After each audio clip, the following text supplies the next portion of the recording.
Welcome to Streams of Income with self-help author Ryan Rieger. For the next hour, you'll hear proven methods for how to live the multiple income streams dream. Ryan is passionate about helping others discover their gifts and start their own business. He's published 5 books, and his courses and group coaching programs have changed the lives of thousands of students all over the world.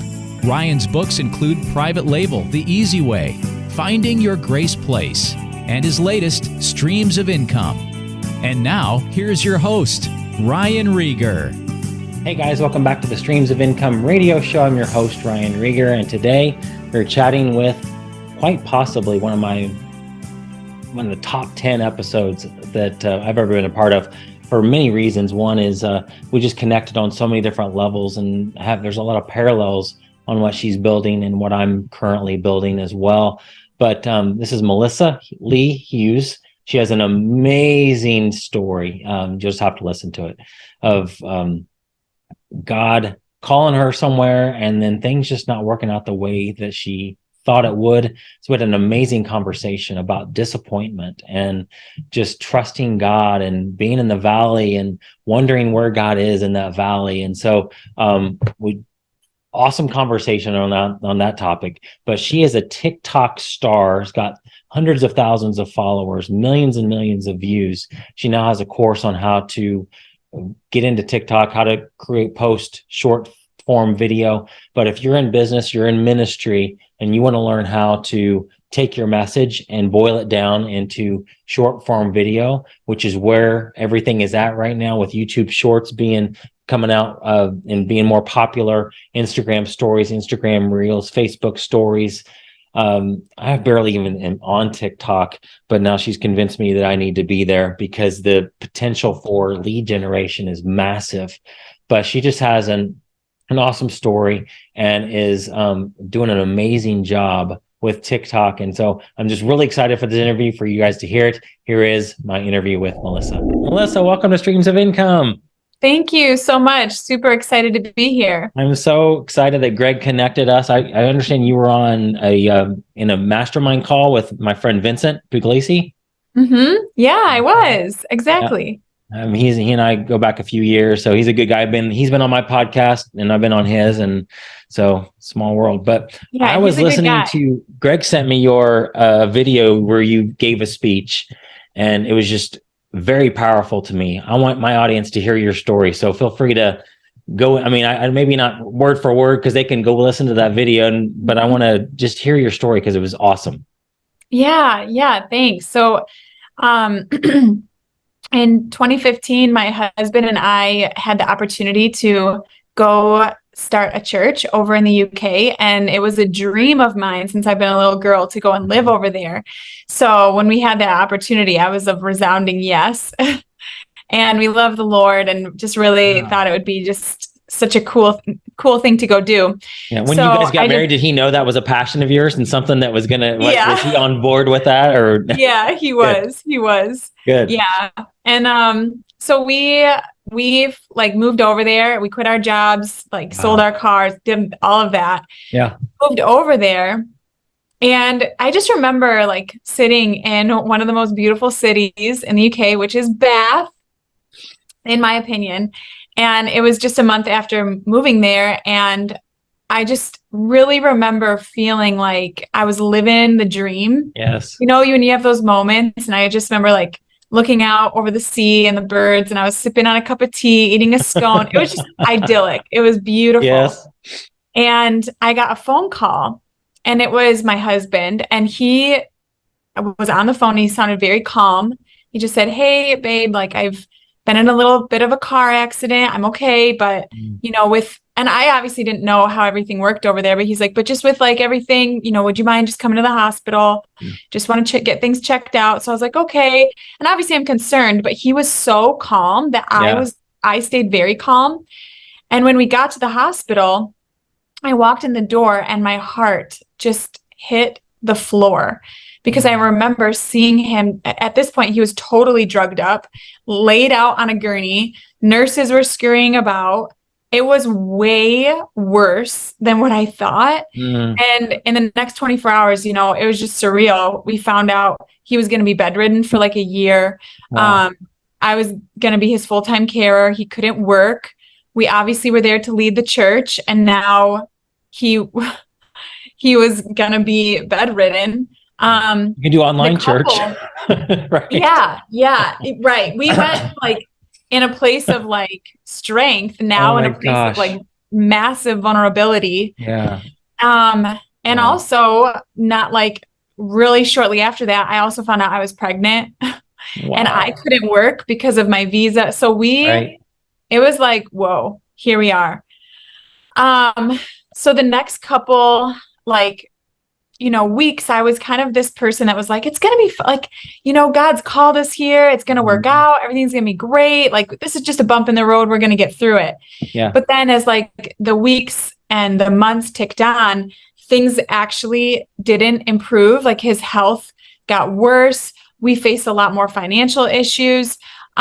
People that we were like leading the church with left. And it was just like, just Wow. things just were not panning out the way that we thought. Yeah. And I remember sitting on my bed.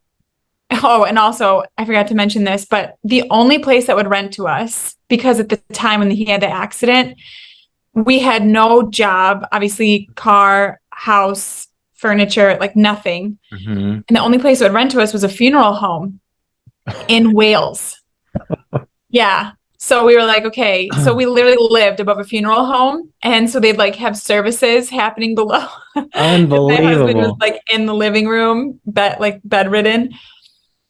Yeah. And I remember Wow. sitting on my bed, like looking out my window, just seeing, you know, headstones and could hear That's not organ the music. vision board that you want to have, right? Like you want to be looking at your future. I'm a big believer in vision boards and, Yeah. you know, speaking scriptures over my life that I feel like God's called me to do. And it's, yeah, you don't want that visual, like always seeing Yeah. cemetery.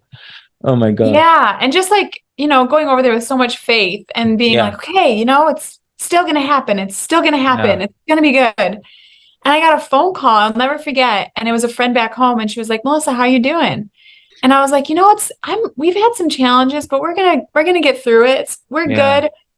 And it was just like such a long pause. Yeah. And she just was like, Melissa, you know, it's okay just to say that it's really hard Yeah. and things are not okay right now. Mm, And I couldn't even allow myself to get to that point. Yeah. Because I was really having to like answer a question that I just wasn't prepared to answer, which was, but then like, if things are not okay, then why did God call us into this? Yeah.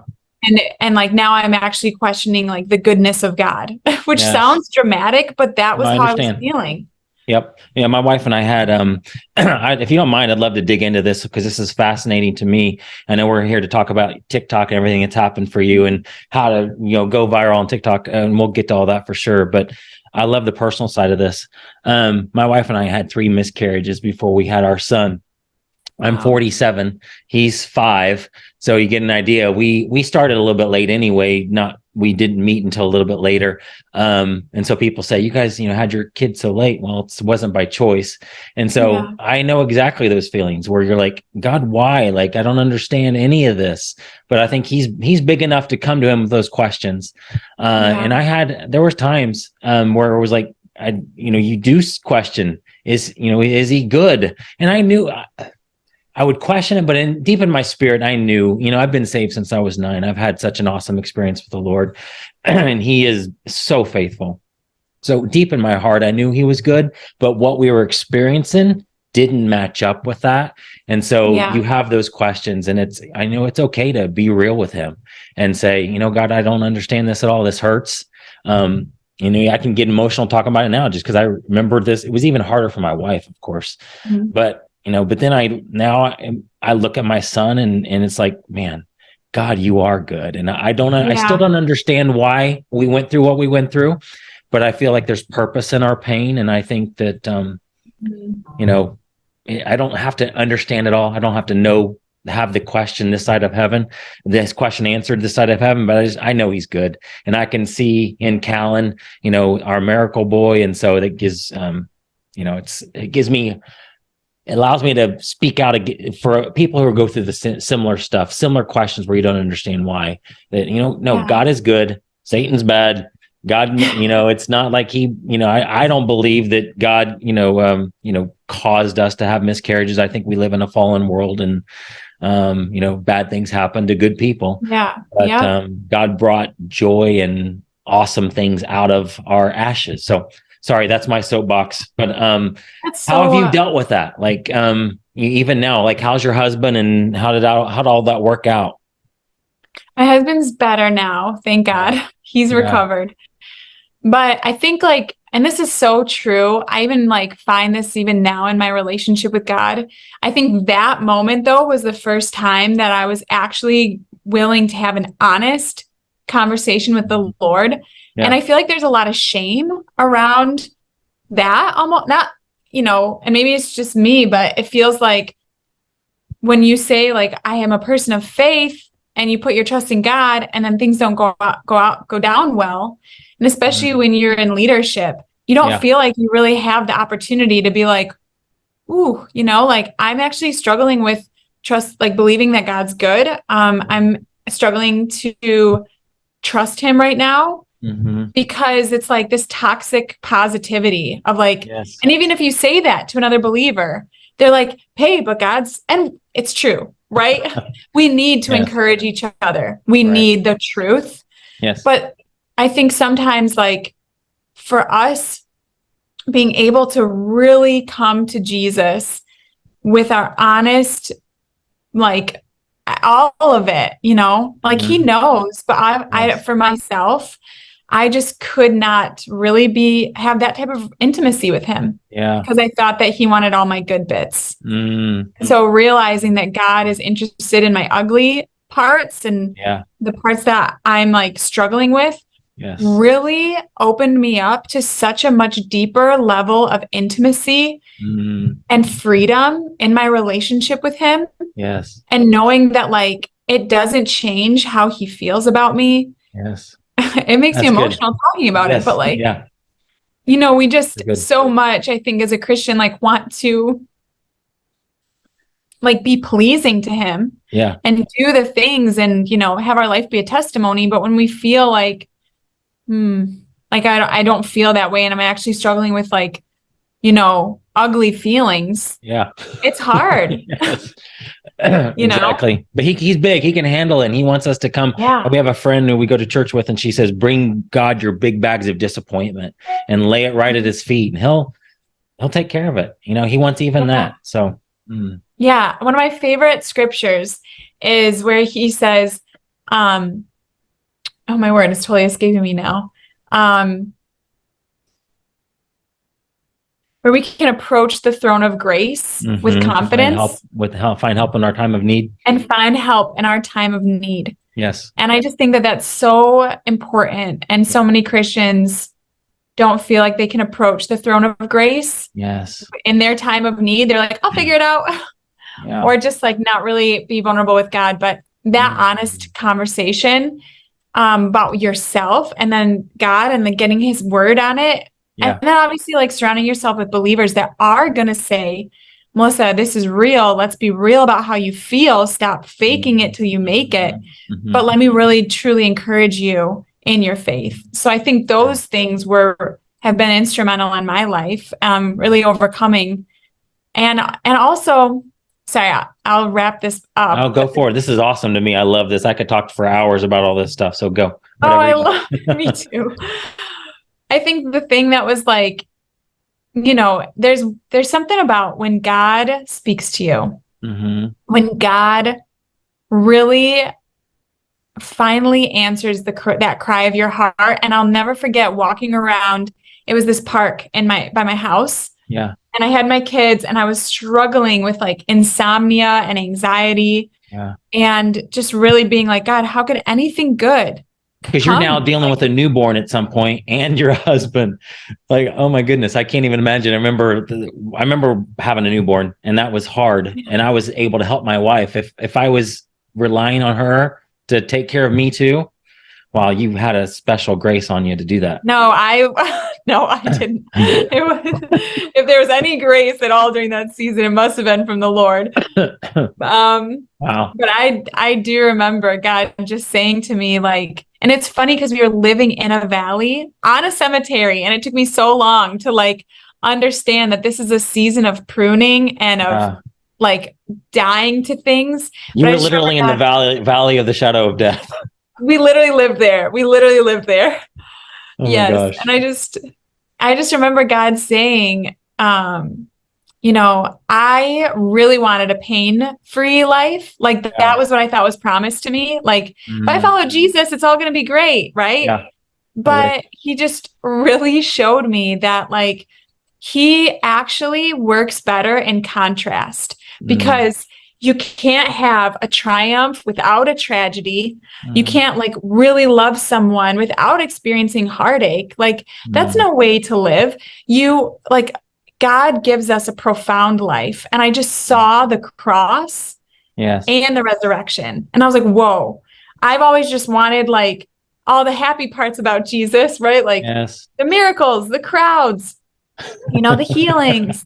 And God's like, that's not, Melissa, no, that's not the Christian life. It's the cross, right? Take up your cross and follow me. It's the pain, it's the suffering that we do go through as believers. And it's the resurrection. And life is better and like it's more profound. So wow. Yeah, so good. How'd you go from living in a funeral home to getting on TikTok and social media? And oh my gosh. So, you know, it was all that, and we ended up moving home actually right before COVID, which was the grace of God. Yeah. And I took a job working in childcare just to like, we were trying to get a house. We needed income, COVID. But I remember just being like, man, Lord, like, I want to be at home with my children. Like, I want to, and I didn't know the next step. Yeah. And I really was struggling to know, like, what's my purpose? Like, what am I doing? And so I was praying about that. And I don't want to just share this story. I don't share this a lot on, I've been like on the podcast, but it means a lot to me. So, and maybe this might help someone in this space, because some of us might not know the next step. But I was like applying for jobs, rejected. And it was Christmas time. And I remember saying to my daughter, who was like 3, I was like, what do you want for Christmas? And she's like, a dump truck. That's what she asked for. She's like, I want a dump truck for Christmas. I was like, oh, in my head, I was like envisioning a Barbie dream house, an easy bake oven. Yeah. But she asked for a dump truck. And I found out every day in her childcare class, she would see a dump truck, like come, and she thought it was cool. Yeah. So that's what she was seeing every day. And that's what she thought was great. Yeah. But God spoke to me through that whole thing when I was trying to apply for jobs and trying to figure out the next step. He was like, Melissa, everything that you're going to try to go for is going to be a dump truck, because what I have in store for you is a Barbie dream house. You, like my daughter, that's so good. We don't have commercials because we just watch Netflix. Yeah. So she didn't even know that a Barbie dream house existed. Yeah. Me as her mom, as her parent, knew. And I felt like God was like, you need to just trust me, because the plans I have for you, it's a Barbie dream house. Yeah. So just like, trust me. And so I was like, okay. And then in January of 2021, he just started speaking to me about posting videos on social media. Wow.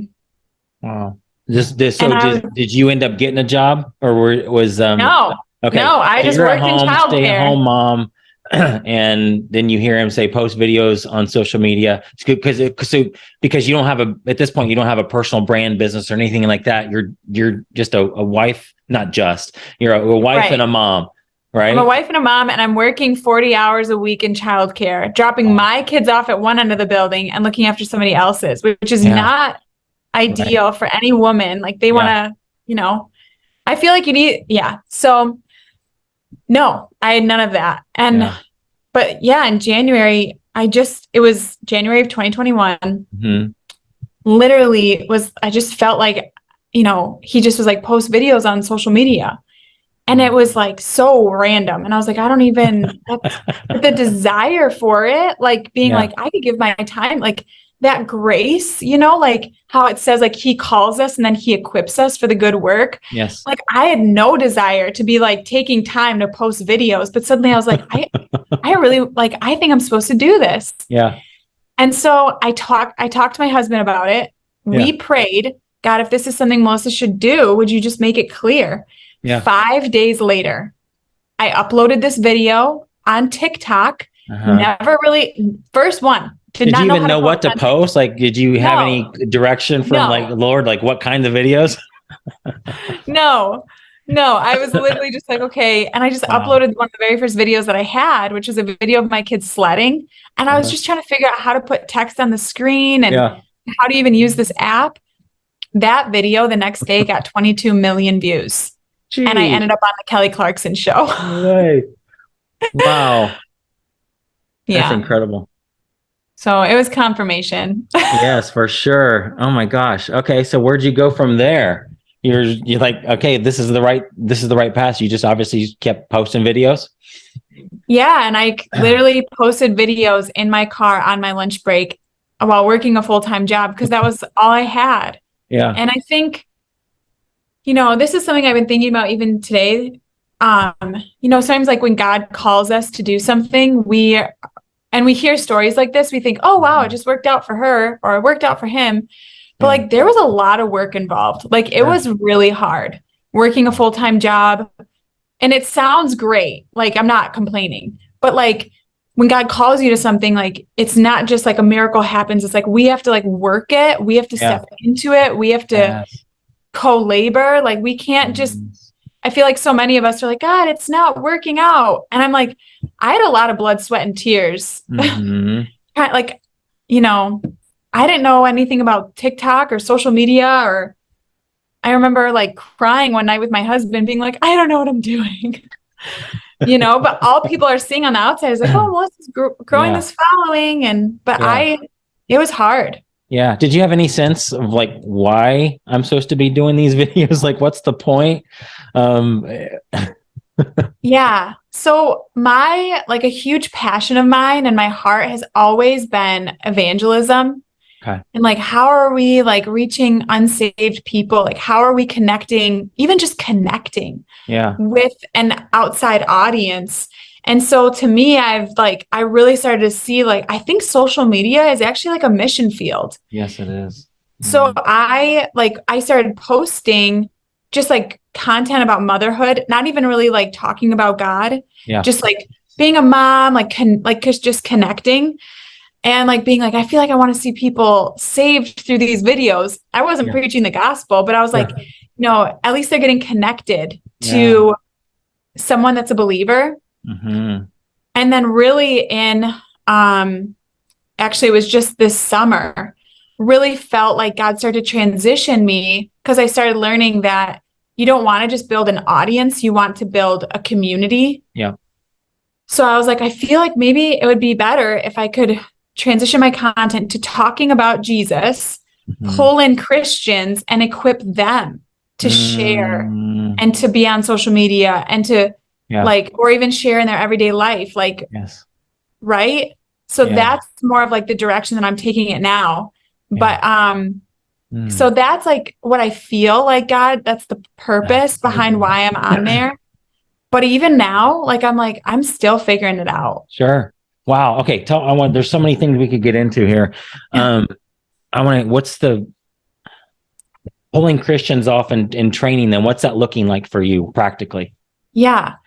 So right now, I am in the middle of that transition. I started a second account called She Can Share, and it's on TikTok. And also I created a course helping Christian women use TikTok to market their business. Yeah. Because I feel like a lot of the ways that we are going to see unsaved people come to a place of faith is by using our talents. Yes. And so it's like, if we can activate our gifts and you can be using your talents in what you do, and then also be sharing with your words, like connecting. Because this is the thing. And I've done a lot of evangelism. Like I would do like street evangelism. I love praying for the sick. Yeah. I totally believe in miracles, signs, and wonders. I've seen it. Mhm. I'm like a full-blown Yes. Jesus loving Christian. Me too. Yep. Yeah. But I'm like, I don't feel like, and I think John Maxwell does this really well. It's like, how can Christians receive you, and how can we add value to people sometimes before we're able to share our faith? Yes. Right. And I think like that's more of like what I'm feeling God showing me as evangelism is like using your gifts, your talents. Like maybe you have a business, I don't know, doing carpentry, and that's the hook. That's what pulls people in. But then like you as a light, like having those opportunities, those moments where you're talking with someone that's maybe a non-believer and being like, hey, I was praying for you, and this is what I feel like God's saying. Yes. And creating those conversations.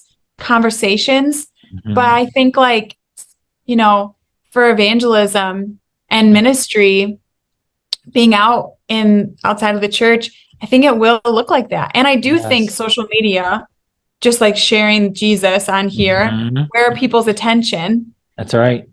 So that's like, I'm building that out right now. Oh my goodness. Okay. So where can people find your course?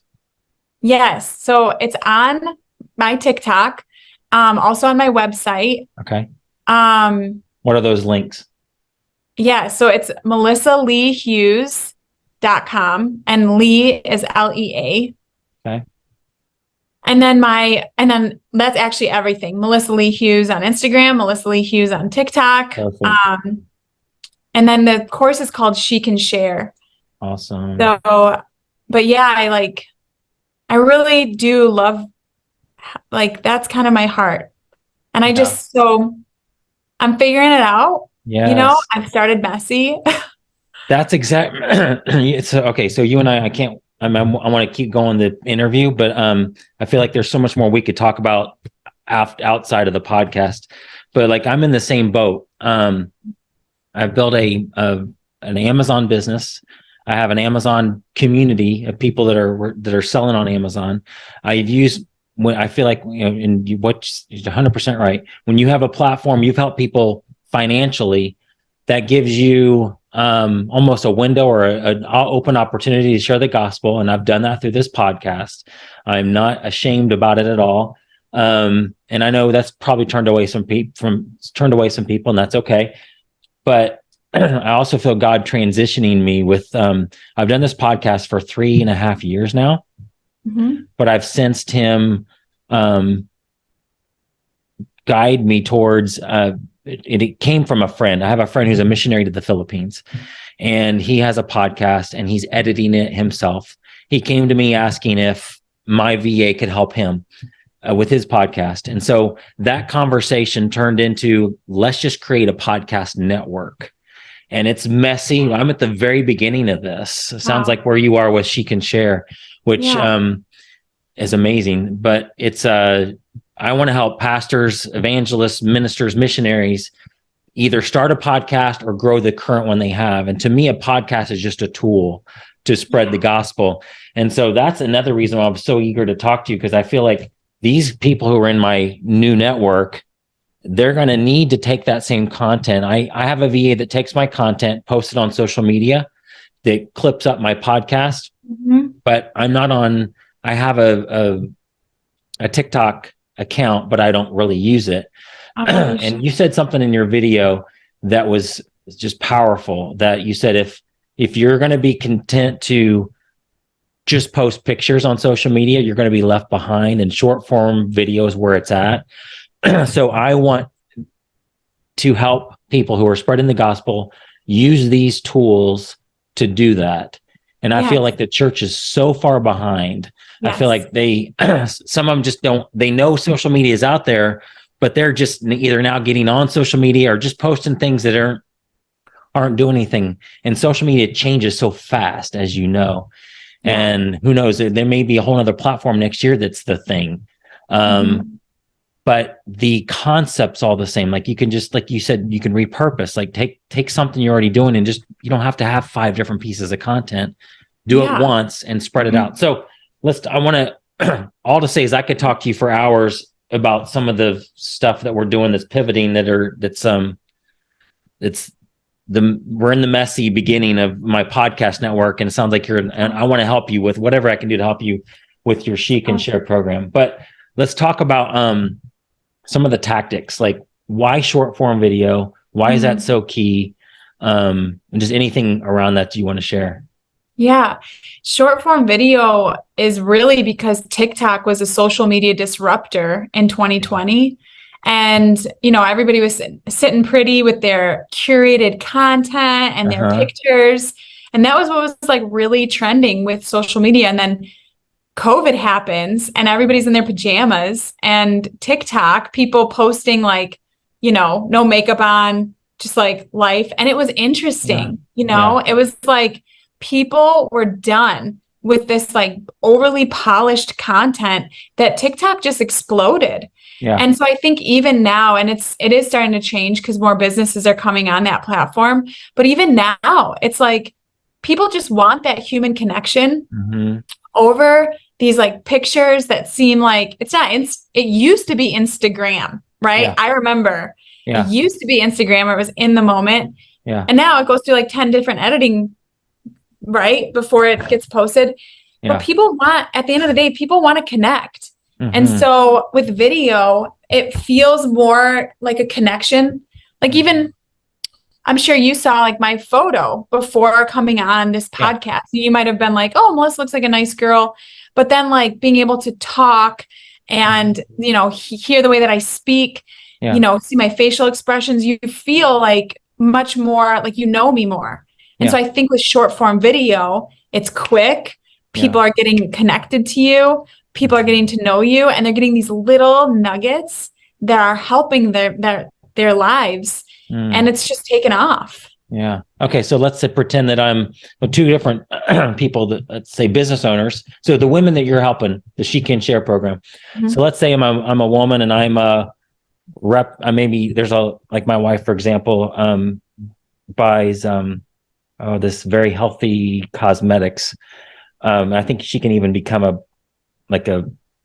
she can sell it if she wants. Let's say that she's doing that business. What would you tell somebody like that? Well, what kind of videos besides doing makeup or whatever, what are some examples of some good content that people should be posting on TikTok if you're running a business? Yeah. If you're running a business, you should definitely be posting it, and it's all depending on what it is. So like if it's a product, I mean, one of the best things are before and afters, or like how the product works, just to demonstrate and to show and talk about like, this is what it was before, this is what it was after. That's just like great marketing. And short, just literally, it can be like a 20-second clip. And using testimonials, things like that.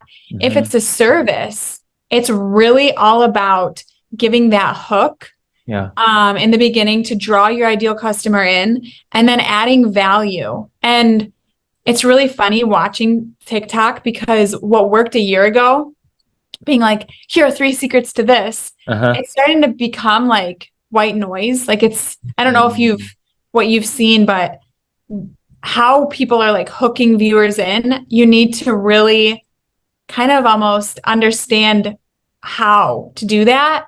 Because if you can't hook someone in the first 5 seconds of your video, 3 to 5 seconds, you've lost them. Yeah. So the end part of your video could be amazing, but if you haven't hooked them in that first 3 to 5 seconds, then your content isn't going to get seen. So it's really important that you understand how to grab people's attention, what your ideal customer is looking for, so that you can say that in the beginning and you front load the video.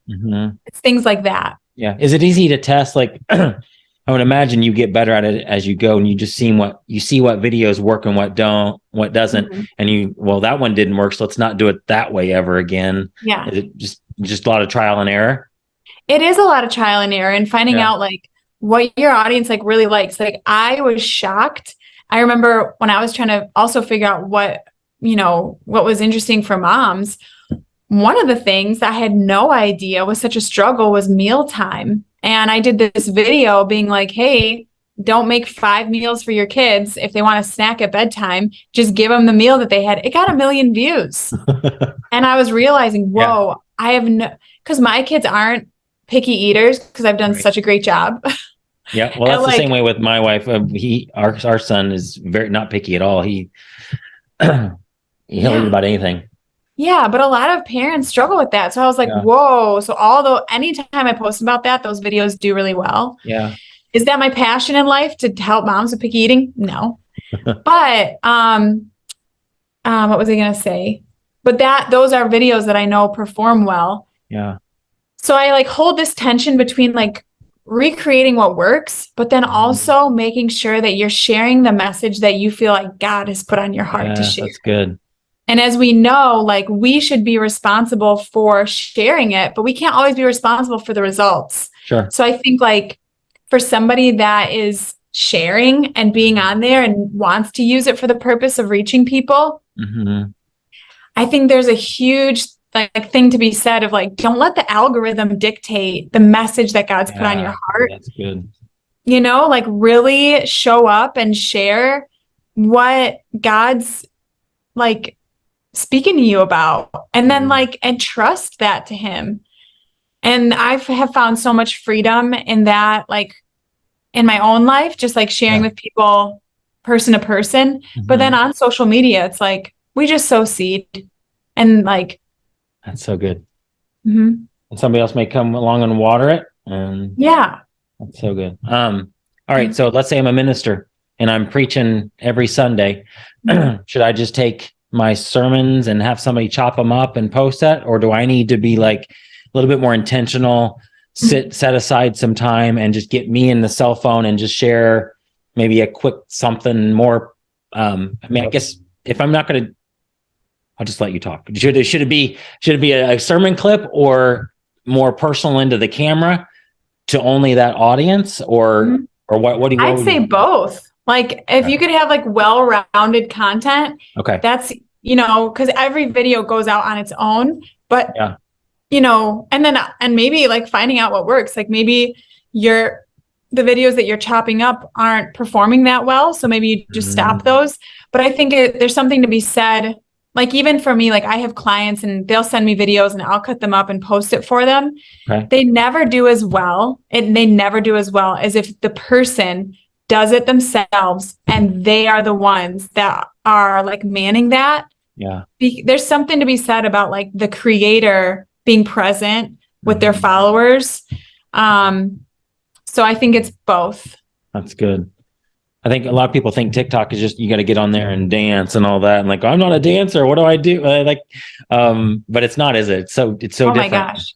People are learning so much. It's such a place. It's a place of education. It's a place of business.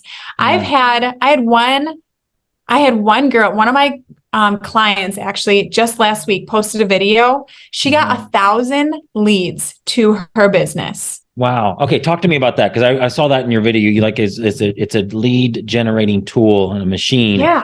So what, am I sending people back to like a lead magnet or what's that process?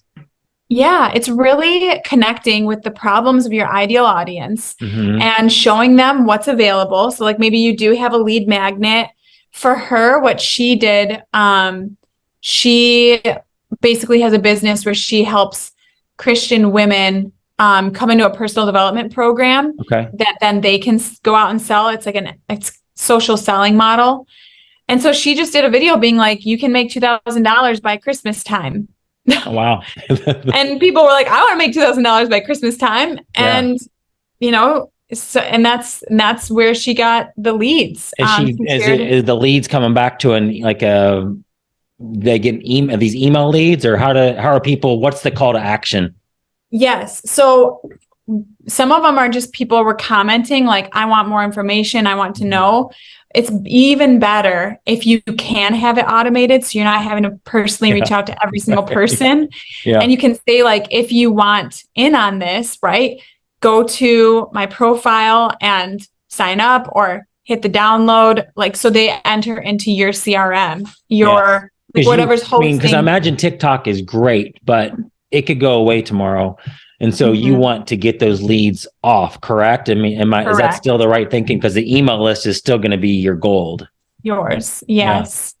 Yeah. And I'm even realizing that too. I'm like, oh, I got all these followers on TikTok, but it's like, better pull them in. Right.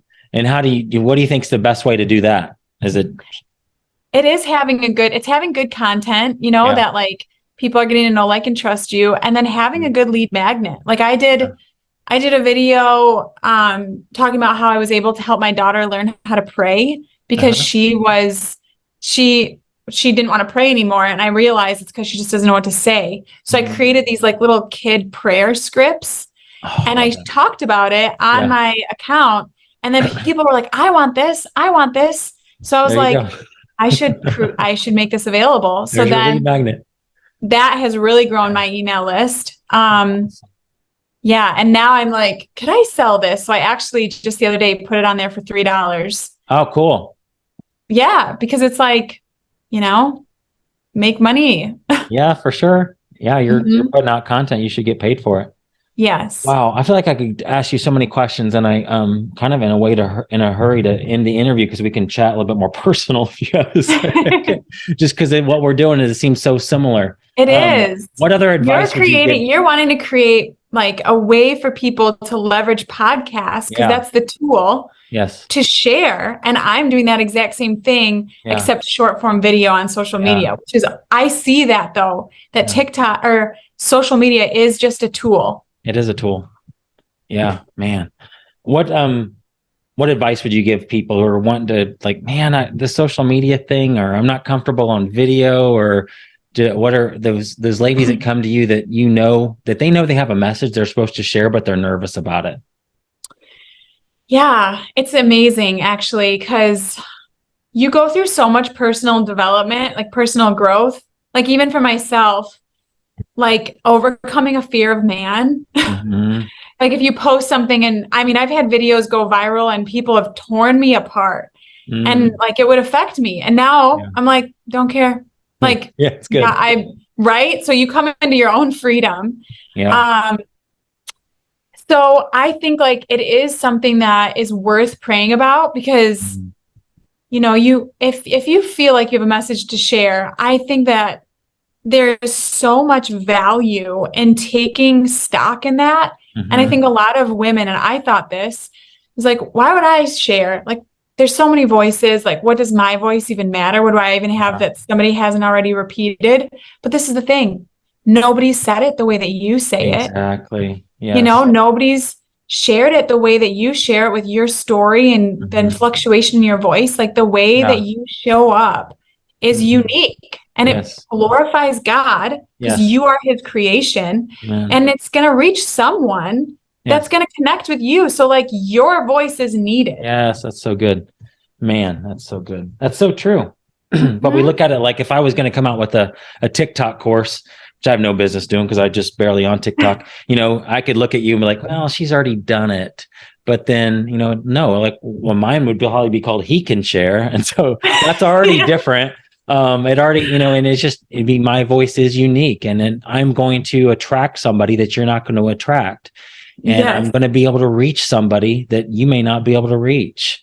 And so, just be obedient. There's a friend of mine says, and I think she heard it from somebody else, that somebody's waiting on the other side of your obedience.